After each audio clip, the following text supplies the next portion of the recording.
getting beat by a country ranked outside the world's top 50. They have rocked Argentina and Lionel Messi, one of the greatest players of all time, to their core. Excuse me, where is Messi? Where is Messi? Where is Messi? Okay. Where is Messi? Where is Messi? Where is he? Where's Messi? Where is Messi? Who is Messi? Messi is no one. He's finished. He's finished. Where is Messi? Tomorrow you will play against Argentina. Please, Messi, kick him out. World Cup. Kick him out. Messi fuera. Yes, Messi Ciao, done. ciao Messi. Yes, ciao, ciao Messi. Messi, ciao. വിധി ഒരിക്കലെങ്കിലും മാറി ചിന്തിച്ചിരുന്നുവെങ്കിലെന്ന് ഞാൻ പലവട്ടം ആഗ്രഹിച്ചു പോയിട്ടുണ്ട്.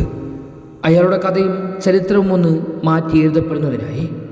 4 തവണ കിരീടങ്ങൾക്ക് മുന്നിൽ തടാത്തി മടങ്ങുമ്പോഴും സ്വർണ്ണപ്പന്തുകളിൽ കരമമർത്തി ചുംബിക്കുമ്പോഴും പൂർണ്ണതയുടെ പര്യവസാനം എന്തായിരിക്കുമെന്ന ചിന്തകൾ ഓരോ ആരാധകനെയും നിരന്തരം വ്യാകുലപ്പെടുത്തിക്കൊണ്ട് കടന്നു പോയിക്കൊണ്ടേയിരുന്നു. വിമർശകരും സ്വന്തം ആരാധകർ പോലും ചതിയനെന്നും വഞ്ചകനെന്നും മുദ്രകുത്തി പരിക്കേൽപ്പിക്കുമ്പോഴും അതിജീവനം തീരാശാപമായി തുടർന്നുകൊണ്ടേയിരുന്നു. തോറ്റുപോയവരുടെ ചരിത്രങ്ങളിലേക്ക് അയാളുടെ പേര് വലിച്ചഴക്കപ്പെടുമെന്ന് തലച്ചോറിൽ നിരന്തരം ബോധ്യമുള്ളപ്പോൾ പോലും ഇരുട്ടിലെവിടെയോ വെട്ടത്തിന് നിലാവ് പൂക്കുമെന്ന് മനസ്സ് പറയാതെ പറഞ്ഞുകൊണ്ടേയിരുന്നു. ഒരു മുത്തശ്ശിയുടെ മോഹങ്ങൾക്ക് വിലയിടുവാൻ ജനിതക രോഗം ബാധിച്ച കാലുകളാൽ അയാൾ നടന്നു കയറിയത് തോറ്റവനായി വാഴ്ത്തിപ്പാടുവാനായിരിക്കില്ലേ എന്ന് മനസ്സ് അറിയാതെ മന്ത്രിച്ചു കൊണ്ടേയിരുന്നിരുന്നു.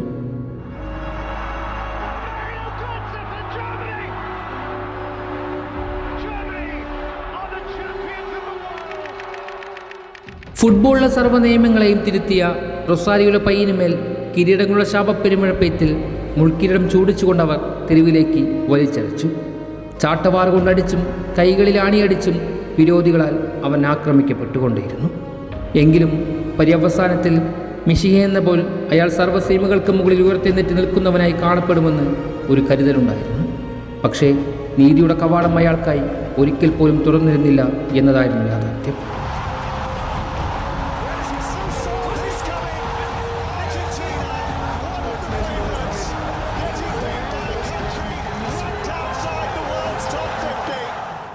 എന്നാൽ പക്ഷേ ചരിത്രത്തിൻ്റെ ഏടുകളിൽ അപൂർണതയുടെ അധ്യായങ്ങളിൽ അയാൾക്കായി ഒരിടം ഒരുക്കി വയ്ക്കാൻ തുനിഞ്ഞ കാലത്തിനും രാശിപ്പലകളുടെ കണക്കുകൂട്ടലുകൾക്കുമെല്ലാം ഒടുവിൽ പിഴയ്ക്കുന്ന കാഴ്ചയുണ്ടായിരുന്നു. മുൻവിധികളെല്ലാം തകർന്നടിഞ്ഞ തിരുത്തി എഴുതപ്പെട്ട പുലരികൾക്ക് മുകളിൽ അയാൾ ആ വിധിയുടെ കവാടം ചവിട്ടി തുറന്നു കഴിഞ്ഞിരിക്കുന്നു.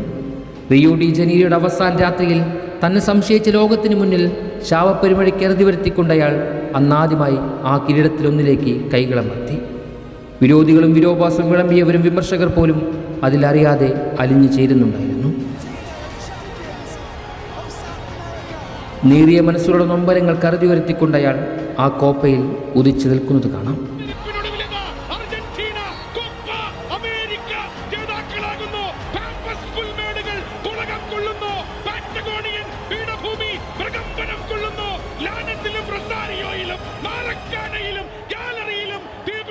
പിന്നീട് അയാൾക്ക് ഒരിക്കൽ പോലും തിരിഞ്ഞു നോക്കേണ്ടി വന്നിട്ടില്ല.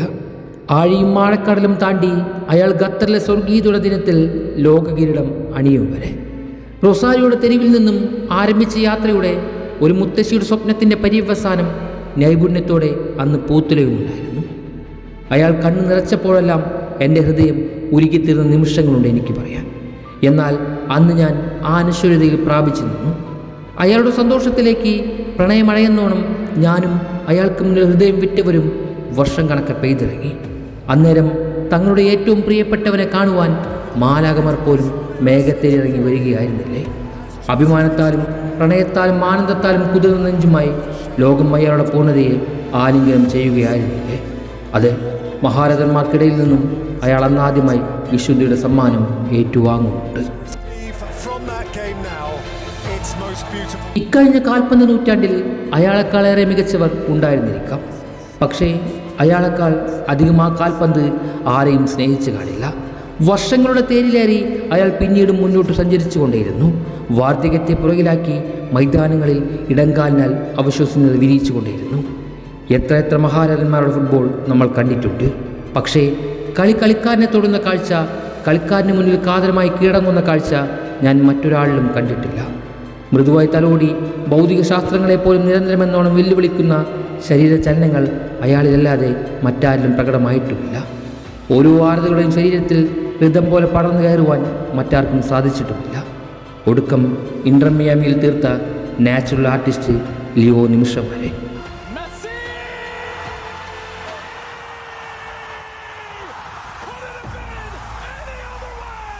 അയാളുടെ ഇടങ്കാലിൽ ഇന്നും ആ തുകിൽപന്ത് മയങ്ങി വീഴുന്നത് കാണാം. ഇന്നും അയാളുടെ ഹൃദയത്തെ പ്രണയിക്കുന്നത് കാണാം. ഒരു കാമുകി എന്നോണം അയാളുടെ സ്പർശത്തെ അനുഭവിച്ചറിയുവാൻ കാത്തു നിൽക്കുന്നത് കാണാം. അത് ലിയോ, നിങ്ങൾ അവസാനിക്കുന്നില്ല. അയാൾ അവസാനിച്ചാൽ കാൽപന്തിൻ്റെ ഹൃദയത്തുടിപ്പ് പോലും നിലയ്ക്കുവാൻ ആരംഭിക്കുമായിരിക്കും. പുൽമൈതാനങ്ങൾ പോലും അലസത പോകുമായിരിക്കും. പച്ച നിറത്തിൽ നിറഞ്ഞു നിൽക്കുന്ന ആ അരിയാനയിലെല്ലാം അയാളാണ് നിലാവ്, അയാൾ തന്നെ അഗ്നിയും, അയാളാണ് ജീവിതം, അയാൾ തന്നെ മരണവും, അയാളാണ് പ്രണയം, അയാൾ തന്നെയാണ് നീരസവും, അയാളാണ് ഈ ഗെയിമിന് ജന്മം കൊടുത്ത എന്നത്തെയും എക്കാലത്തെയും ഏറ്റവും മികച്ചവൻ. ഇന്ന് അയാളുടെ ജീവിതത്തിൽ വയസ്സ് മറ്റൊരക്കത്തെ കൂടി പിന്നിട്ട് കഴിഞ്ഞിരിക്കുന്നു. ഇടനെഞ്ചിൽ നിലയ്ക്കാത്ത മേളപ്പെരുപ്പം തീർത്ത കാൽപന്തിൻ്റെ തമ്പുരാന് നിരാശപ്പെടുത്തിയതിനേക്കാൾ 100 മടങ്ങ് സന്തോഷം പകർന്ന ഏറ്റവും മികച്ചവന് ഒരു ജന്മദിനാശംസകൾ കൂടി. ഇത്രയും കാലം നിങ്ങളെ പുൽകാതിരുന്നതിന് ആ കിരീടങ്ങൾക്കായിരുന്നു നഷ്ടബോധം. ഇനിയും അത്തരക്കാർ തുടർന്നുകൊണ്ടേയിരിക്കുന്നു. അതുകൊണ്ട് തന്നെ ഇനിയും പച്ചപ്പുലിനെ തീപിടിപ്പിക്കണം. ഇനിയും ആ ഇടങ്കാലുകൊണ്ട് എതിർ ഡിഫൻഡർമാരുടെ ശ്രമങ്ങളെ നിർവീര്യമാക്കണം. വിമർശകരുടെ മുൻചിന്തകളെ തീപിടിപ്പിക്കണം. മോഹനമായ കേളി ശൈലി കൊണ്ട് ഞങ്ങളെ ആനന്ദത്തിൽ ആറാടിപ്പിക്കണം. നിങ്ങൾ ഈ കാവ്യം എന്നെഴുതി അവസാനിപ്പിക്കുമെന്ന് ഞങ്ങൾക്ക് ബോധ്യമില്ല. എങ്കിലും ഓരോ അവസാന വരി അതിലേക്ക് ചേർക്കുമ്പോഴെല്ലാം ഞങ്ങളതിങ്ങനെ വായിച്ചുകൊണ്ടേയിരിക്കും. അവിടെയെല്ലാം ഓരോ യുദ്ധങ്ങളിലും അമരനായി നീ വിജയിച്ചു നിൽക്കണം. ഞങ്ങൾക്ക് മുന്നിൽ ഉദിച്ചു നിൽക്കണം. കാൽപന്ത് കാവ്യത്തിലെ ഏറ്റവും മികച്ച കാവ്യമായി.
It is hard to escape the supposition that he